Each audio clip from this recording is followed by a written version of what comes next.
Welcome to a new deep dive from AI Unraveled, created and produced by Etienne Newman, a senior engineer and passionate soccer dad from Canada.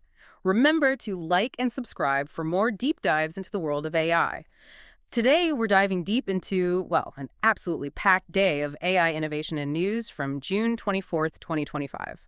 Our source material, it's a daily chronicle of AI developments, so we've got news, cutting-edge research, and even some surprising court filings. Yeah, it's quite the mix. Our mission today is really to distill the most important nuggets of knowledge and insight from this whirlwind of developments. We want to help you understand not just what happened, but why it matters for the bigger picture of AI's rapid evolution.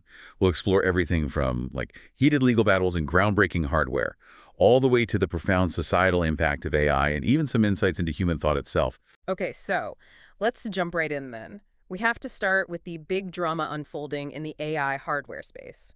OpenAI made this massive splash, right?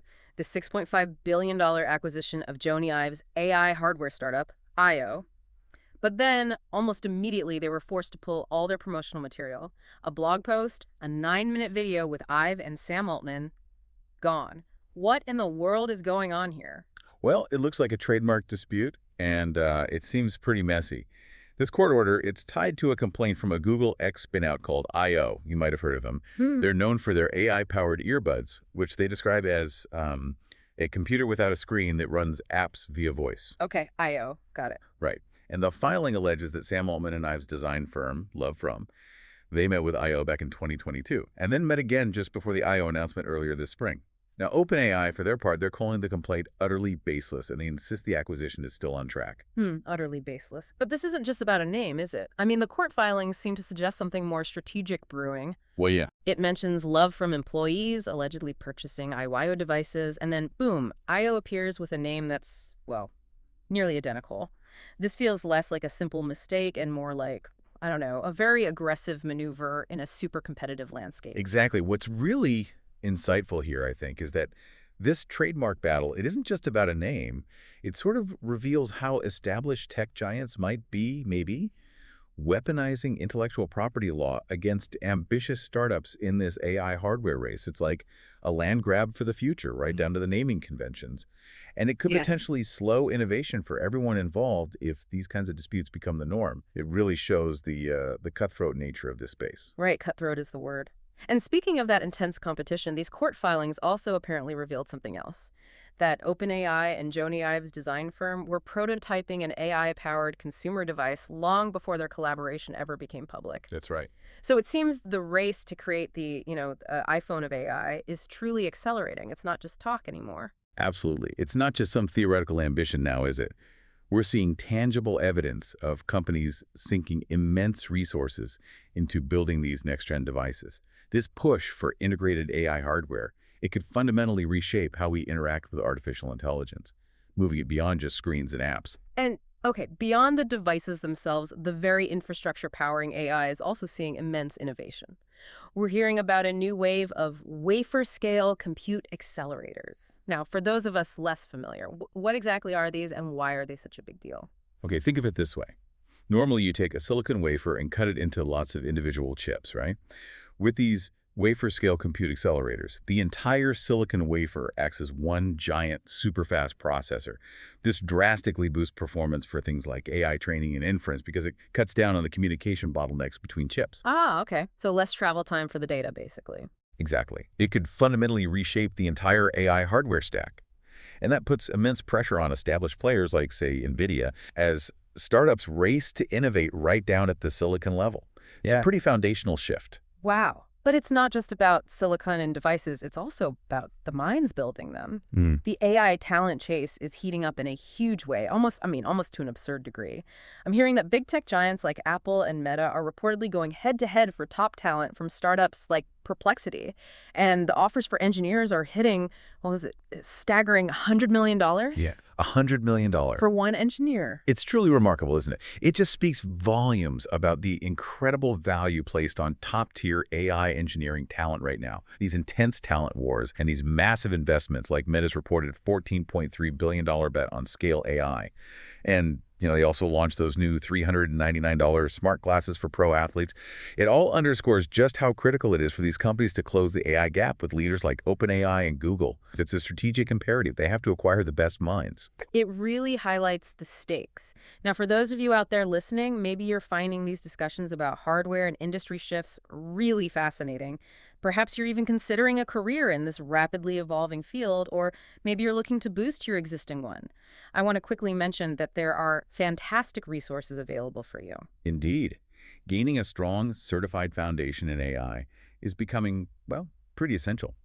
For anyone looking to validate their skills and expertise, Etienne Newman has actually created a series of highly practical study guides. That's right. These include books like the Azure AI Engineer Associate, the Google Cloud Generative AI Leader Certification, AWS Certified AI Practitioner Study Guide, Azure AI Fundamentals, and also the Google Machine Learning Certification. They're all designed specifically to help you certify at AI and boost your career.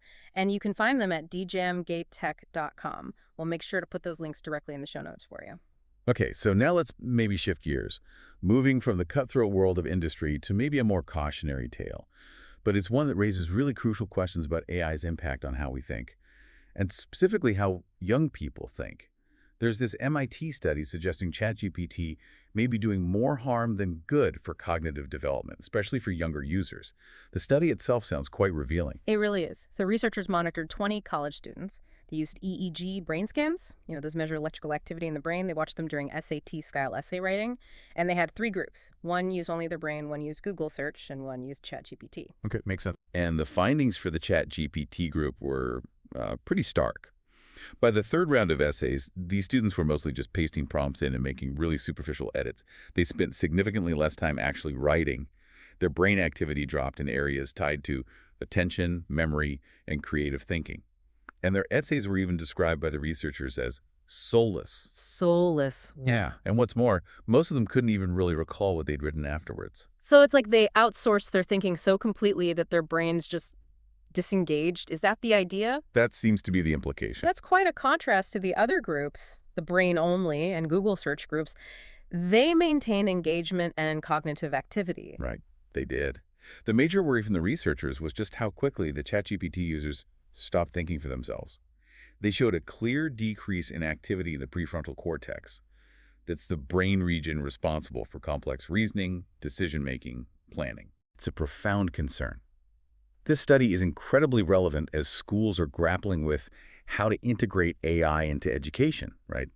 Sometimes without fully understanding the long-term cognitive consequences of widespread adoption. The deeper insight here isn't just, that students might cheat, that's part of it, but it's that outsourcing cognitive work could fundamentally impact the development of critical thinking and memory skills, especially in developing minds. It really makes you question what we're trading for that convenience. Yeah, it absolutely does. And on a related ethical note, we're seeing continued concerns around copyright. This seems to keep coming up. Meta's LLaMA AI has been accused of memorizing vast portions of copyrighted works, including, apparently, nearly the full text of Harry Potter. How serious is this issue, and what does it mean for content creators? Well, look, this isn't a brand new issue in the world of large language models. We've heard similar things before. But the scale of it, like allegedly memorizing an entire popular book, that certainly renews the legal and ethical concerns. Concerns about how these foundational AI models are trained and the massive, often copyrighted data sets they consume. It's a very complex legal area. It has major implications for content creators, obviously, and for the very concept of intellectual property in the age of AI. It really challenges the existing framework. It feels like the law is struggling to keep up. And then there's this other pervasive challenge. Discerning human from machine online. This is a concern I think many of us share. You read something, you interact, and you wonder, is this real? Now, Reddit is reportedly negotiating with Sam Altman's other company, Tools for Humanity. They're talking about integrating its iris-scanning World ID orb system. Ah, the orb. Yes. Explain the system again. Sounds tense. It is a bid. It offers optional verification through encrypted iris scans. The idea is that it fragments your biometric data globally, so it's not stored in one place, and it provides proof of humanity while supposedly preserving anonymity. You get a verified human status, but not necessarily tied to your real name online. And this comes, as you mentioned, as Redis CEO Steve Huffman has hinted at pretty aggressive efforts to deter the flood of AI accounts on the platform. So this directly tackles that dead internet theory people talk about. Exactly. That's the idea. The theory that, a significant portion of online content and interactions is now generated by AI or bots, not actual humans. And the very real concern about social media just being overrun with AI bots. Now, World ID's iris scanning has definitely been met with skepticism in the past, big privacy concerns. But the need for robust human verification is becoming incredibly pressing. You see platforms struggling with this everywhere. This potential partnership, if it happens, could position Reddit as the first major U.S. social platform to test biometric verification at this kind of scale. It would be a significant step in battling AI bot proliferation and trying to ensure that who you're talking to online is actually, human. Yeah. It's a bold move. Definitely a bold move. We'll have to see how that plays out. Now, for those of you listening who find these discussions about AI's societal impact and its integration into our daily lives fascinating, maybe you're inspired to start building your own AI project, or perhaps just explore the technical foundations behind them, while Etienne Newman has put together another incredible resource for you. Yes, it's called the AI Unraveled Builder's Toolkit, and it's really designed to help you get hands-on with AI. It includes a whole series of AI tutorials in PDF format, comprehensive AI and machine learning certification guides, and even AI tutorials in audio and video formats, too. It's truly a fantastic resource to start building with AI. Doesn't matter what your current skill level is. You can find more information about the AI Unraveled Builder's Toolkit and, of course, those certification books we mentioned earlier, all at djemgist.com. As always, links are in our show notes for easy access. Okay, so amidst all the legal battles and ethical dilemmas, AI is also making incredible strides for good. We should definitely talk about that too. Let's look at a really powerful application in healthcare. Researchers have developed an AI model that can predict which antidepressant is most likely to work for a specific patient. The current challenge, as many of us know or know someone who's experienced it, is that finding the right medication is tough. Too many people with depression don't get better on their first try, leading to months or even years of trial and error and just prolonged suffering. How does this new model change that? Well, it's potentially a game changer, precisely because it works with existing widely available data. That's the key here. The model was trained on information from over 9,000 adults, but it only uses standard clinical and demographic information, things doctors already collect. No expensive genetic tests or brain scans required. This is practical. Very practical. In testing, it boosted average remission rates from 43% to 54%. Now, what's truly insightful here isn't just the 11% boost, though that's significant. It's how this pragmatic AI, using existing data, seems to outperform some of those theoretical precision medicine approaches that require specialized, expensive diagnostics. It's a crucial lesson, I think, for AI development in general. Sometimes simpler, scalable solutions that work with what's already there can have the greatest real-world impact. You could spare patients months of ineffective treatments and get them on a path to recovery much faster. That's incredibly promising. From potentially life-saving applications to everyday convenience, let's talk about voice assistants. They seem to be getting smarter. ElevenLabs, who are already known for their impressive speech models, right? They've debuted a new experimental alpha voice assistant. That's right. It integrates with platforms like Perplexity, Linear, Slack, Notion, allows users to manage tasks just through voice commands, and it even offers like 5,000 plus voice options and voice cloning. Yeah, the voice calling is pretty advanced. It signals a significant leap in usability and capability for voice assistants, I think. ElevenLabs already has some of the strongest, most natural-sounding speech models on the market. So pairing them with advanced tooling and data access could truly showcase how voice assistants can be far more useful and capable than, the older versions like Siri that we're used to. It definitely raises the bar for competitors like Apple, Google, OpenAI. They have to keep up. And we're already seeing this, actually. Amazon's generative AI-powered Alexa plus C that's now available to over 1 million users, apparently. And it offers much more natural conversation, deeper smart home integration. The future of voice interaction, it feels a lot closer now. It really does. And for anyone who uses AI regularly, getting the best output often comes down to one crucial thing: the prompt. We've all probably struggled with getting the AI to understand exactly what we want. It can be frustrating.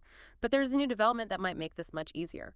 OpenAI Playground has a new automatic prompt optimization tool. Oh, this is interesting. Yeah, this is a huge win for accessibility. So users can now write a basic system message like what they want the AI to do. Then they click Optimize, review the suggestions, and save the improved version for better structure and clarity. So it helps you write better prompts, essentially. Exactly. As AI models become more sophisticated, the quality of your prompt becomes paramount. It often determines the quality of the output you get back. This tool kind of democratizes efficient prompt engineering. It allows more users to achieve high-performance AI outputs without needing deep technical expertise in, prompt crafting. Take some of the guesswork out. That sounds incredibly useful. Okay. Okay, finally, let's talk about a significant investment in the future of AI research itself. And it's coming from a maybe unexpected corner. Andy Kowinski, he's a co-founder of Databricks and also Perplexity AI. He's launching a new nonprofit AI research initiative with $100 million of his own money. It's called the LLaMA Institute. Right. And it's structured a bit differently. How so? It's not a traditional lab. No, not exactly. It's more like a fund that backs independent research projects. It's starting with a new AI systems lab at UC Berkeley. And it will fund two types of projects: slingshots, which are like early-stage ideas, exploratory work, and moonshots, which are aimed at large-scale impact in areas like healthcare, civic discourse, things like that. Okay, so funding external research rather than building an internal team. Precisely. And what's truly fascinating here, I think, is the philosophy behind it. It offers a crucial alternative route for AI research, one that funds academic talent, promotes open inquiry, and tries to blend nonprofit values with practical impact. It explicitly aims to direct research toward long-term social benefit, trying to avoid some of the commercial-first incentives that have arguably blurred the mission of many current AI research groups, even those that started as nonprofits. It's a very refreshing approach to funding foundational AI work. It really is. Wow, what an incredible deep dive today. We've covered so much ground: the rapid-fire innovations, the intense industry competition, the crucial ethical debates, and those truly inspiring applications of AI for good. It's just so clear that AI is not just changing, but accelerating at an unprecedented pace. It's impacting nearly every facet of our lives. Indeed. The sheer breadth of these developments from just one day, really, it underscores the importance of staying informed and critically evaluating how AI integrates into our lives, from how we think to how we heal, how we connect online. The landscape is shifting almost daily, and knowing what to focus on, what really matters, is key. Absolutely. And if you're feeling inspired by all this, if you want to delve even deeper into the world of AI, whether it's through understanding the underlying technology or maybe even building your own applications, remember those fantastic resources from Etienne Newman we mentioned: the AI certification prep books for Azure AI Engineer Associate, Google Cloud Generative AI Leader Certification, AWS Certified AI Practitioner Study Guide, Azure AI Fundamentals, and Google Machine Learning Certification. They're all available at djamtech.com. And don't forget that comprehensive AI Unraveled Builder's Toolkit. It includes AI tutorials, certification guides, audio-video resources, everything to help you start building with AI. All those links are, of course, in our show notes for easy access. So, after processing all of that today, what stands out to you most? What question does this spark in your mind about the future of AI and maybe your place within it? Thank you so much for joining us for this deep dive into the latest in AI. Make sure to like and subscribe to AI Unraveled so you don't miss our next exploration. Until then, keep learning, keep questioning, and stay curious.